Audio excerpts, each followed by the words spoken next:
A 10 kilo car initially at rest rolls along a frictionless surface from A to B, and it then travels along a surface with a friction coefficient of 0.5 from B to C. And what's the speed at C?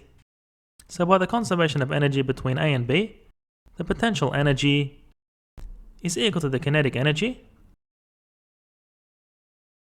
and from B to C, we have the potential energy being equal.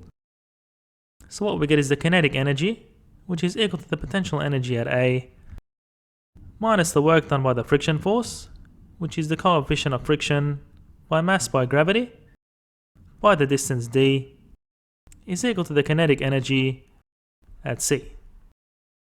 And now we can cancel out the mass, and what we get is 9.8 by 10 minus 0.5 by 9.8 by the distance is equal to 1/2 Vc squared.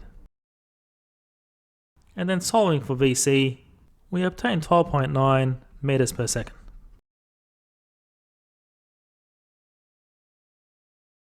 A 3 kilo particle rolls up an inclined frictionless plane with initial velocity of 12 meters per second directed up the plane.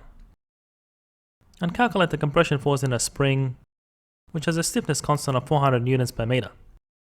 So an energy balance from A to B gives the kinetic energy at A is the kinetic energy at B plus the gravitational potential energy at B. And then an energy balance from B to C gives the gravitational potential energy at C plus the elastic potential energy at C. Because when a spring compresses up to D, the kinetic energy of the ball becomes 0. And therefore we can equate the kinetic energy at A with the total energy at C. And I encourage you to calculate the compression force in the spring and post your answer in the comments.